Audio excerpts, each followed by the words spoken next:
Ce que tu vis n'a rien à voir avec la magie, tout vient de ta fréquence intérieure. Le monde ne te renvoie pas ce que tu réclames, mais ce que tu incarnes. Tu peux prier, répéter des affirmations, remplir des carnets entiers, mais si ton monde intérieur est dominé par le stress, le manque, la peur ou la confusion, tu n'attireras que cela. L'univers n'écoute pas tes mots, il ressent ton état. Beaucoup veulent de l'argent sans rigueur, de l'amour sans estime personnelle, du succès sans discipline, de la santé en négligeant leur corps. Ils réclament tout sans devenir personne. Et c'est pour cela qu'ils perdent tout, parce que l'extérieur ne peut pas soutenir ce que ton intérieur n'est pas capable de contenir. Tu reçois en fonction de ton identité, non de tes envies. Cette vidéo est un appel au réveil, stop à la mendicité énergétique. Tu pourrais créer ce que tu supplies si tu avais le courage de te reconstruire à la racine. Nous allons aborder ce que presque personne n'ose dire, certaines relations autour de toi absorbent ton énergie, sabotent ton évolution, éteignent ton feu intérieur. Tant que tu ne t'en libères pas, aucune méthode d'abondance ne portera ses fruits. Tu vas découvrir 8 principes puissants inspirés du stoïcisme, de la vraie spiritualité et de l'énergie qui structure toute chose. Ce ne sont ni des slogans inspirants ni des pensées décoratives, ce sont des engagements quotidiens, des actes réels, des transformations internes capables de remodeler totalement ta réalité. Reste jusqu'au bout, car il ne s'agit pas de chance, mais de devenir quelqu'un qui n'a plus besoin de supplier la vie, parce qu'il sait comment la créer de l'intérieur. Arrête de demander davantage, deviens ce que tu veux attirer. Un aimant n'analyse rien, il attire ceux qui vibrent comme lui. Il ne demande pas, il n'implore pas, il n'argumente pas, il existe simplement. Ton énergie fonctionne pareil. Ce qui se manifeste dans ta vie reflète ton paysage intérieur, non tes désirs basés sur le manque. Si tu veux attirer autre chose, inutile de crier plus fort. Il faut devenir différent. La vie ne répond pas aux besoins, elle répond à la vibration. Beaucoup veulent plus d'argent, un partenaire qui les considère, une santé solide, un succès visible, mais ne se demandent jamais s'ils ont la capacité intérieure de supporter ce qu'ils réclament. Tu veux l'amour mais tu ne t'aimes pas. Tu veux l'abondance mais tu répètes que rien ne va. Tu veux le respect alors que ton propre reflet te dérange. Ce n'est pas ainsi que fonctionne l'attraction, elle résulte de qui tu es, pas de ce que tu demandes. Depuis longtemps, le stoïcisme l'enseignait déjà, Marc Aurèle disait que ton âme prend la couleur de tes pensées. Ce que tu cultives dedans se matérialise dehors. Si ton discours intérieur est celui d'une victime, ta vie limite. Si ton énergie est instable, tes relations le seront aussi. Si tu vis dans la peur, tu en multiplies les preuves. Changer ta vie ne commence pas par des actions extérieures, mais par ta manière de penser, de sentir, de choisir, d'agir. L'univers ne récompense pas les plaintes, mais les métamorphoses. Tu veux l'abondance? Incarne-la, confiance, constance, générosité. Tu veux une relation saine? Sois d'abord cette personne, respecte-toi, gère tes émotions, apprends à vivre en paix avec toi-même. Tu veux la santé? Arrête de détruire ton corps en trouvant des excuses. Chaque fois que tu demandes ce que tu ne cultives pas, tu bloques ta propre expansion. Se transformer n'est pas un jeu d'apparence, mais un acte de vérité. Abandonne la version de toi qui attend des miracles, et commence à bâtir avec ce que tu es aujourd'hui. La première étape pour attirer une vie nouvelle est d'arrêter de te comporter comme la victime de l'ancienne. Cela exige une honnêteté radicale, reconnaître ce qui ne marche plus, ce que tu tolères, ce que tu repousses. Personne ne devient sa meilleure version en restant attaché aux mêmes arguments qui le maintiennent immobile. Devenir ce que tu veux attirer n'a rien à voir avec l'ego, mais avec la conscience. Cela signifie aligner tes pensées, tes décisions, tes actions, ta discipline. Tu ne peux pas attendre un destin grandiose avec une identité fragile. Si tu veux quelque chose de vaste, tu dois devenir quelqu'un de vaste. Et cela ne s'achète pas, cela se construit. La bonne nouvelle, c'est que tu n'as besoin d'aucune approbation pour commencer. Tu n'as pas besoin d'être parfait. Tu as juste besoin d'engagement, de courage, de sincérité envers toi-même. Car lorsque tu changes, tout se réaligne. Quand tu deviens paix, tu attires la paix. Quand tu deviens puissance, tu attires la puissance. Quand tu deviens vérité, tout ce qui est faux disparaît. C'est le moment de cesser de chercher à l'extérieur ce que tu refuses de bâtir dedans. Tu n'attires pas par nécessité, mais par cohérence. Transforme-toi, et le reste suivra naturellement. Choisis ton énergie avant de te confronter au monde. Chaque matin, tu as deux chemins, sortir dans la journée comme une feuille ballottée par chaque vent, ou comme une pierre stable au milieu des tempêtes. L'un réagit à tout, l'autre se détermine avant que le jour ne commence. La différence ? L'un est conditionné par les événements, l'autre agit à partir d'un centre solide. La majorité des gens vivent en pilote automatique.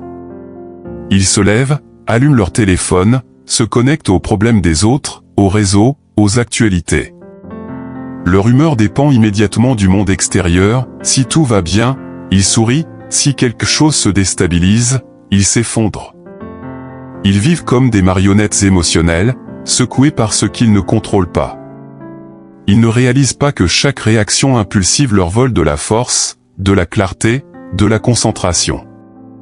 Le stoïcisme enseigne l'inverse, ce ne sont pas les situations qui nous troublent, mais l'interprétation qu'on en fait. Si tu ne choisis pas ta fréquence avant de sortir dans le monde, ce sera le monde qui choisira pour toi. Et c'est ainsi que tu deviens esclave des circonstances. Les gens forts ne sont pas ceux qui n'éprouvent rien, mais ceux qui décident d'où ils veulent agir. Celui qui cherche la paix la crée avant que les défis n'arrivent. Celui qui veut réussir s'aligne sur son objectif avant que le chaos ne l'en détourne. Celui qui veut l'amour commence par se le donner. La fréquence ne se trouve pas, elle se construit. Ce n'est pas une émotion momentanée, c'est un choix répété. Choisir ta fréquence, c'est cesser de réagir par automatisme et commencer à répondre par intention. C'est rester calme même si tout autour s'agite. C'est refuser de descendre au niveau de la provocation. C'est rester connecté à ton but malgré le bruit. Non par insensibilité, mais parce que tu protèges ton énergie. Chaque fois que tu sacrifies ta paix à une provocation, tu échanges ton pouvoir contre presque rien. Ce n'est pas avec de bons discours que tu construis ta fréquence, mais avec des habitudes, le silence, la réflexion, des rituels qui renforcent ton centre avant d'affronter la journée. Tu ne peux pas mener une vie stable en commençant chaque matin dans la distraction. Tu ne peux pas espérer des relations solides si tu es toi-même instable. Tu ne peux pas bâtir une réalité forte si ton énergie dépend de ce que les autres disent. Prépare ton état intérieur comme un soldat se prépare au combat. La vie peut être chaotique, mais toi, tu peux devenir constant. Calme, solide. Cette constance est une rébellion dans un monde instable. Avant de parler, choisis ton intention. Avant d'agir, clarifie ton objectif. Avant de réagir, rappelle-toi qui tu es. Voilà la vraie liberté, non pas attendre que tout aille bien pour être en paix, mais créer ta paix même quand tout brûle. Lorsque tu choisis ta fréquence, tu ne fais plus partie du bruit, tu deviens une force qui le transforme. Ton corps, ton temple, ton outil, ton armure. Ton corps n'est pas juste un ensemble de muscles et d'organes, c'est le véhicule qui permet à ton âme de vivre son expérience. C'est ta base, ton refuge, ton protection. Avancer vers une vie puissante avec un corps négligé, affaibli ou surchargé, c'est vouloir traverser l'océan dans un bateau fissuré. Tu peux avoir une vision élevée et un esprit brillant, si ton corps n'a pas l'énergie pour les soutenir, tout finira par s'écrouler. Ce n'est pas une question d'esthétique ni de tendance superficielle. C'est une question de respect. Ton niveau d'énergie, ta discipline, ta clarté mentale, ta présence, ton état émotionnel, tout est influencé par l'état de ton corps. Un esprit puissant ne peut pas s'épanouir dans un corps épuisé. Beaucoup parlent de spiritualité, d'énergie, de manifestation, mais mangent n'importe comment, dorment mal, ne bougent jamais, accumule fatigue, toxines et stress, comme si l'intention suffisait. Mais l'intention sans action n'a aucun pouvoir. S'occuper de son corps est un acte d'amour de soi, de dignité et de force. Les stoïciens l'avaient compris, discipline mentale et physique allaient ensemble. Un corps entraîné n'est pas un luxe, c'est une base pour soutenir un esprit résilient. Sénèque l'exprimait clairement, l'âme a besoin d'un corps sain pour accomplir son œuvre. Si tu manques d'énergie ou de volonté, regarde comment tu traites ton corps.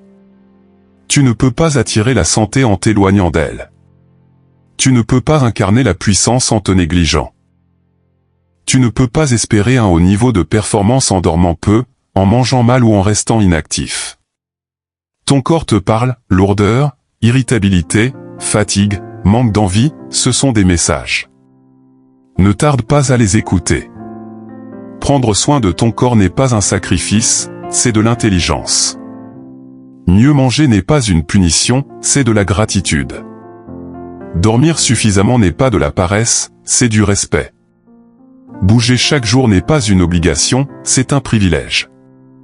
Tu n'as pas besoin d'être un athlète ou un expert, seulement de la responsabilité. Observe tes habitudes, change ce qui t'alourdit, renforce ce qui te nourrit. Si tu veux de la force, cultive-la dans le minimum. Si tu veux de la vitalité, cesse de t'intoxiquer. Si tu veux de l'équilibre, nettoie ce qui te déséquilibre. Ton corps détermine jusqu'où tu peux aller. Entre un corps affaibli et un corps aligné avec ton âme, le parcours n'est pas le même. Un corps soutenu devient ton allié, ton moteur, ton bouclier. Celui qui honore son corps avance déjà avec la moitié de la victoire. Vis en cohérence, même lorsqu'aucun regard ne t'observe. Un bâtiment ne s'écroule pas parce qu'une brique manque un jour. Il tombe parce que les fondations ont été négligées pendant des années. De la même manière, une vie incohérente se fissure peu à peu, à chaque fois que tu es différent seul que lorsque tu es observé. L'incohérence est une fissure invisible au début, mais dévastatrice à la longue. La cohérence n'est pas une décoration morale, c'est une base vitale pour la paix, la puissance et la progression intérieure. Il est facile de paraître forte en public, d'afficher la discipline, de parler de valeurs.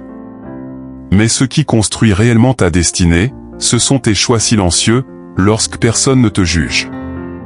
C'est dans ces moments-là que ton identité se forme. Les stoïciens l'avaient compris, l'âme se renforce lorsqu'elle agit de la même manière dans l'ombre et dans la lumière. Vivre avec des principes n'est pas suivre une tendance, c'est décider qui tu es, indépendamment du contexte. Tu peux prétendre chercher l'abondance tout en agissant depuis le manque. Tu peux parler de respect tout en acceptant des relations qui te détruisent.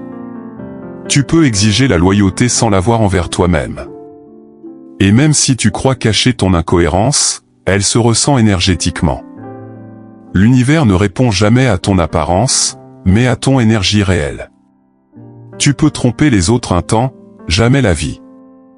Quand tes intentions et tes actions ne vont pas dans la même direction, les portes que tu réclames resteront fermées. Les vraies ouvertures ne s'obtiennent pas avec des masques, mais avec l'alignement. Être cohérent ne signifie pas être parfait, mais être vrai. Cela demande du courage, être la personne que tu dis être, même dans le silence. Ne pas te trahir pour plaire, ne pas te mentir pour te rassurer, ne pas agir contre tes valeurs même si personne ne le voit. Chaque trahison envers toi-même affaiblit ta propre parole. Et une parole affaiblie ne peut rien construire de solide. La cohérence se construit chaque jour. C'est choisir d'être aligné avec ce que tu valorises, même sans récompense, même sans public. La vraie récompense, c'est la force intérieure qui grandit, le respect que tu t'accordes, la confiance que tu te donnes. Et lorsque tu te respectes, tout autour de toi s'ajuste, relations, opportunités, énergie. Une personne cohérente devient inarrêtable, car elle ne dépend plus de l'approbation extérieure. Elle ne réagit plus, elle choisit. Elle ne copie plus, elle décide. Elle ne fait plus semblant, elle construit. Le monde est rempli de discours, mais très peu vivent réellement leurs principes. Si tu veux des résultats profonds, sois de ceux-là.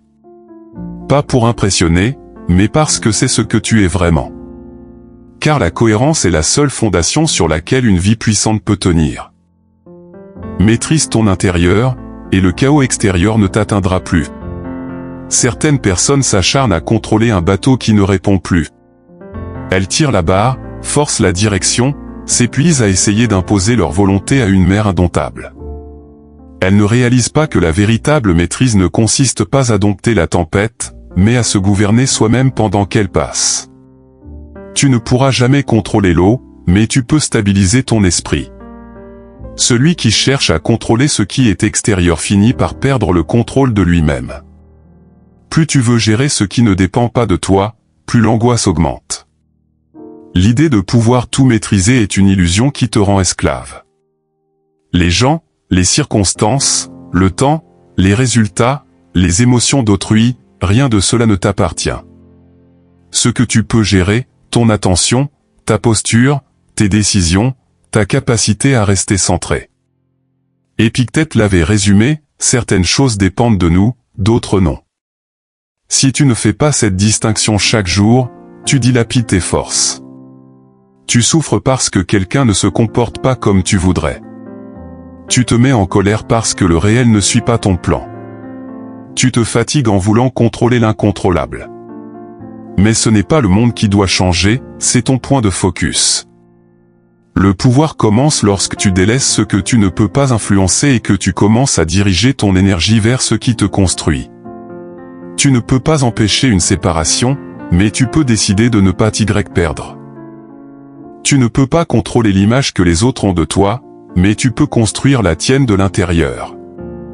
Tu ne peux pas éviter chaque difficulté, mais tu peux choisir d'y faire face avec honneur. Lâcher prise n'est pas renoncer, c'est rediriger ton énergie vers la transformation véritable. Pendant que tu t'acharnes sur quelqu'un d'autre, tu ne bâtis rien en toi. Pendant que tu veux prédire l'avenir, tu oublies le seul moment réel, maintenant. Pendant que tu te bats contre l'imprévisible, tu oublies que ta force ne vient pas de l'extérieur mais de ton centre. Beaucoup restent brisés parce qu'ils ne savent pas laisser partir ce qui est déjà terminé. Ils veulent des garanties absolues, des certitudes, des personnes stables, mais la vie est mouvement, instabilité, renouvellement. Et ce n'est pas un problème si ton intérieur est solide. Pour cela, laisse tomber le besoin de tout contrôler. Abandonne le désir d'avoir toujours raison. Délaisse l'attente que le monde se conforme à tes préférences. Et commence à travailler ta discipline, ton caractère, ta façon de penser. Plus tu maîtrises ton intérieur, moins l'extérieur a de prise sur toi. Le contrôle, le vrai, ce n'est pas imposer l'ordre au chaos, mais rester stable lorsque tout bouge. C'est agir lucidement alors que les autres paniquent. C'est avancer même quand le chemin se déforme. Le pouvoir n'est pas dans ce que tu tiens, mais dans ce que tu peux lâcher. Celui qui se maîtrise ne sera jamais victime des circonstances. Une fois que tu comprends cela, tu n'as plus besoin de contrôler le monde. Te gouverner toi-même suffit. Et depuis cet équilibre, tout devient gérable. Nettoie ton énergie des plaintes, reproches et excuses. Une rivière claire peut devenir un marécage si tu ne l'entretiens pas. Peu importe la force du courant, si l'eau accumule boue, branches et déchets, elle s'éteint. Il en va de même pour ton énergie. Tu peux avoir du talent, des buts nobles, de bonnes intentions, si tu portes en toi plainte, reproches et excuses, tu vas stagner. Car ces résidus émotionnels contaminent ce que tu fais et bloquent ce que tu attires. Se plaindre est l'une des habitudes les plus toxiques qui existent. Cela semble banal, mais chaque plainte renforce en toi l'idée que tu es impuissant. Répète-la assez souvent, elle devient une croyance. Une croyance devient un destin. Il ne s'agit pas d'ignorer les problèmes, mais d'arrêter de les nourrir. Parler du problème ne le résout pas, cela ne fait que lui donner plus de puissance sur toi. La culpabilité, elle, est une chaîne invisible. Elle t'emprisonne dans le passé, t'empêche d'avancer. Si tu as fait une erreur, répare ce qui peut l'être, retiens la leçon, avance. Mais porter la culpabilité comme une identité détruit ta valeur intérieure et t'enferme dans la punition. la culpabilité sans action est un poison lent. Quant aux excuses, elles ne sont que la forme noble de la peur. Je n'ai pas le temps, je ne sais pas, je suis comme ça. En réalité, tu dis, je ne veux pas affronter le changement. Les excuses sont confortables à court terme, mais meurtrières à long terme. Elles te maintiennent en dessous de ta vraie capacité. Les stoïciens ne perdaient pas de temps à se plaindre, blâmer, justifier. Ils se concentraient sur la seule chose qu'ils pouvaient contrôler, leur réponse. Si quelque chose tournait mal, ils apprenaient. Si quelque chose les blessait, ils y faisaient face. S'ils ne pouvaient rien changer, ils acceptaient avec dignité. Leur énergie restait pure parce qu'ils refusaient de nourrir le bruit intérieur. Purifier ton énergie est un engagement quotidien. Ce n'est pas un geste unique. Chaque jour, tu auras des raisons de te plaindre, de blâmer ou de trouver des excuses. Mais chaque jour, tu as aussi la possibilité d'adopter une autre posture, une action en place d'une plainte, une responsabilité en place d'un reproche, une vérité en place d'une excuse. Tu ne peux pas construire une vie solide avec une énergie polluée. Tu veux de la clarté? Nettoie ton mental. Tu veux de la force? Nettoie ton cœur. Tu veux de la concentration?